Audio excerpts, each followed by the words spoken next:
Hi everyone, welcome back to our mini vlog. এবার ভাবছি তো নাচতে নাচতে আমি যাচ্ছি কোথায়। আমি যাচ্ছি আমার মাতাশ্রীর সাথে রথের মেলায়। আর এখানেই দেখো কত সুন্দর করে রথটাকে সাজিয়েছে। আর আমরা গেছিলাম সন্ধেবেলায়, তাই গিয়ে দেখলাম যে ওখানে সন্ধ্যা আরতি স্টার্ট হয়ে গেছে। তারপরেই শুরু করলাম, যেই কারণে আমরা মেলায় এসেছি সেটা হচ্ছে কেনাকাটা আর খাওয়া দাওয়া করতে।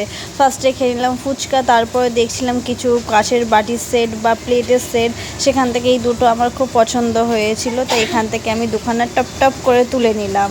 আর এই বাচ্চাদের জিনিসগুলো দেখে আলাদাই একটা নস্টালজিক ফিলিং হয়। তারপরে দেখছিলাম কিছু ক্রাঞ্চিস, কিছু ক্লিপ, তারপরে আমি পছন্দ করছিলাম কিছু আংটি নিজের জন্য।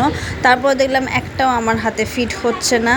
তারপরে এই মাকে দেখাচ্ছিলাম এই নাগরদোলাটা, যেটা দেখে মা খুবই ভয় পায়। আর এই মিকি মাউসটা আমার খুব ইচ্ছা আমাকে মানে একবার অন্তত উঠতে দেয়।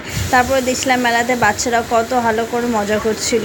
আর পুরো মেলাটা দুজনে মিলে ভালো করে ঘুরে নেওয়ার পরেই দেখা হলো এই ছোট্ট পাপ্পিটার সাথে, যার একটা খুব ইউনিক নাম ছিল, যেটা এখন আমি ভুলে গেছি। তা ওকে কিছুক্ষণ ধরে আদর করে ওর সাথে খেলে তারপরে চলে আসলাম বাড়ির দিকে। আর আসার পথে নিয়ে নিয়েছিলাম দুটো অরেঞ্জ স্টিক। তো তোমাদের এই ভিডিওটা কেমন লাগলো অবশ্যই জানিও। টাটা।